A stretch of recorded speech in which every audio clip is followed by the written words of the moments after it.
जय हिंद साथियों, स्वागत है आपका अपना चैनल आइडियल स्टूडेंट लाइफ में। साथियों, इस वीडियो में हम फीटर ट्रेड थ्योरी के मशीन की स्थापना और अनुरक्षण एवं लेथ से संबंधित महत्वपूर्ण वस्तुनिष्ठ प्रश्नों को देखेंगे, जो आने वाले सभी ट्रेड संबंधी प्रतियोगी परीक्षाओं के उद्देश्य से काफ़ी महत्वपूर्ण है।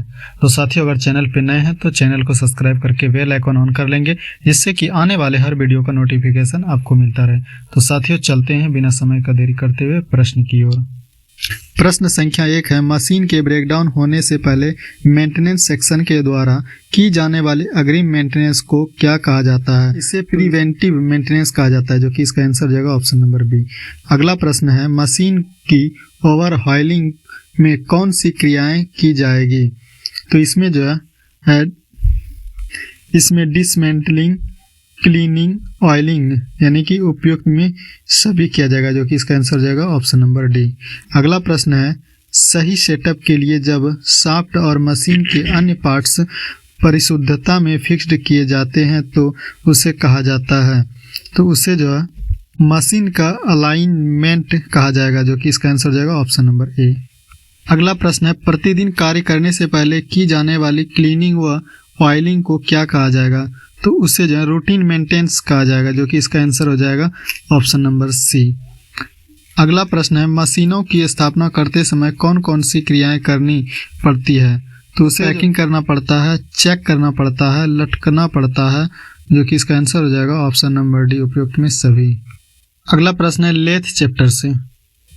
प्रश्न संख्या 1 है, लेथ पर लंबे व भारी छड़ों के लचीलेपन को रोकने के लिए जो साधन प्रयोग में लाया जाता है उसे स्टडी कहते हैं, जो कि इसका आंसर हो जाएगा ऑप्शन नंबर बी। अगला प्रश्न है, ड्रिल ग्राइंडिंग करते समय कौन सा एंगल परिवर्तनशील नहीं होता है? तो इसका जो आंसर है ये हो जाएगा आपका हेलिक्स एंगल, जो कि इसे परिवर्तन नहीं किया जाता है, जो कि ऑप्शन नंबर सी में। ये कटिंग एंगल को भी हम परिवर्तन कर सकते हैं, और ये लिप क्लियरेंस एंगल इसे भी हम परिवर्तन कर सकते हैं, लेकिन ये जो है हेलिक्स एंगल है इसे हम परिवर्तन नहीं कर सकते, इसलिए इसका आंसर ऑप्शन नंबर सी हो जाएगा। अगला प्रश्न है, कास्ट आयरन में ड्रिलिंग करते समय कौन सा कूलेंट प्रयोग किया जाता है? तो कास्ट आयरन का जो है ड्रिलिंग करते समय उसमें कोई कूलेंट की आवश्यकता नहीं है, जो कि इसका आंसर हो जाएगा ऑप्शन नंबर सी। आयरन भंगुर होता है, या मैलेबिलिटी नहीं होता है, या डक्टाइल नहीं होता है, इसको फोर्जिंग नहीं किया जा सकता है। कास्ट आयरन को पिघलाकर किसी भी टेढ़े मेढ़े आकार में बनाया जा सकता है। कास्ट आयरन का जो खिंचाव शक्ति कम और दबाव शक्ति ज़्यादा होता है। कास्ट आयरन का जो गलनांक 1150 डिग्री सेल्सियस से 1200 डिग्री सेल्सियस तक होता है। कास्ट आयरन पर जंग कम लगता है। अगला प्रश्न है, जिग बुसेज की धातु होती है। जिग बुसेज की जो धातु होती है वह टूल स्टील का बना होता है, जो कि इसका आंसर हो जाएगा ऑप्शन नंबर डी। अगला प्रश्न है, लेथ बेड की धातु होती है। लेथ बेड की जो धातु होता है वो कास्ट आयरन का बना होता है, जो कि इसका आंसर हो जाएगा ऑप्शन नंबर बी। अगला प्रश्न है, लेथ के कौन से प्रकार हैं? तो लेथ का जो प्रकार है, इंजन या सेंटर लेथ होता है, प्रोडक्शन लेथ होता है, स्पेशल लेथ होता है, जो कि इसका आंसर हो जाएगा उपयुक्त में सभी, ऑप्शन नंबर डी। कौन कौन सा लेथ प्रोडक्शन लेथ के अंतर्गत आते हैं? तो इसमें जो है capacitor lathe, tweet lathe, special lathe जो है ये इसका आंसर हो जाएगा उपयुक्त में सभी। अगला प्रश्न है, स्पेशल लेथ के अंतर्गत कौन सी लेथ आती है?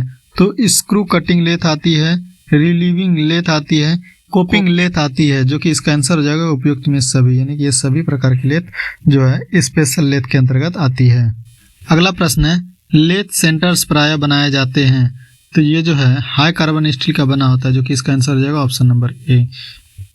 अगला प्रश्न है, लेथ पर लंबे जॉब के दोनों किनारों को हेड स्टॉक और टेल स्टॉक की ओर से सहारा देने के लिए किस साधन का प्रयोग किया जाता है?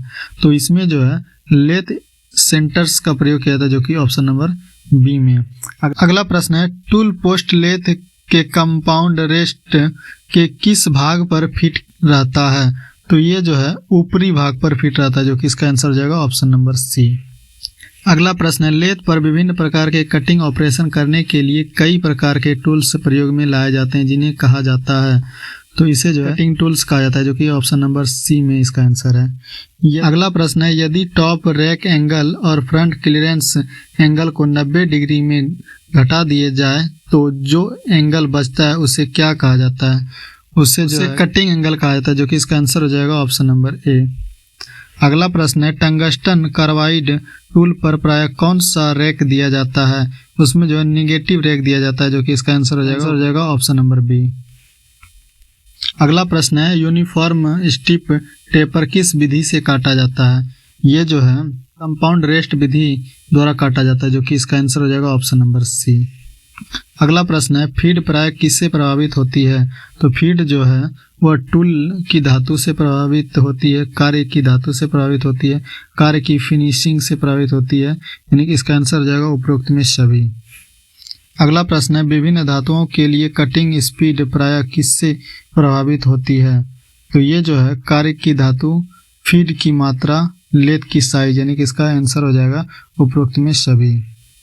अगला प्रश्न है, बोरिंग एंड फेसिंग टूल के शंक की मोटाई होती है, तो इसका जो है 12 मिलीमीटर होता है, जो कि ऑप्शन नंबर ए में इसका सही आंसर है। अगला प्रश्न है, लेथ कैरियर के दौरान कौन कौन प्रकार है? तो ये जो है straight tail carrier, bent tail carrier, adjustable carrier, जो कि इसका आंसर हो जाएगा ऑप्शन नंबर डी, उपरोक्त में सभी। अगला प्रश्न है, बैक गियर सिस्टम का प्रयोग करने से लेथ स्पिंडल की स्पीड की जा सकती है, तो इसका आंसर हो जाएगा कम की जा सकती है, जो कि इसका आंसर हो जाएगा ऑप्शन नंबर बी। कैसा लगा है यह वीडियो आप कमेंट बॉक्स के अंदर ज़रूर बताइए। आपके द्वारा लाइक किया जाना, शेयर किया जाना और चैनल को सब्सक्राइब किया जाना हमारा मोटिवेशन है। आपके द्वारा लाइक, शेयर और सब्सक्राइब किए जाने से जो हमें प्रेरणा मिलती है वो अगले दिन की ऊर्जा के रूप में कार्य करती है। तो निश्चिंत ही आप अपना प्यार हमारे चैनल को अवश्य देंगे। और अभी तक आपने हमारा टेलीग्राम ग्रुप को ज्वाइन नहीं किया है तो डिस्क्रिप्शन में वह लिंक दिया हुआ है, वहाँ से आप टेलीग्राम ग्रुप को ज्वाइन कर लेंगे, जिसमें कि हम कई तरह के नोटिफिकेशन डालते रहते हैं। फिलहाल के लिए इतना ही। बड़ों का सम्मान करें, छोटों को प्यार दें। मिलते हैं अगले वीडियो में, तब तक के लिए जय हिंद, वंदे मातरम।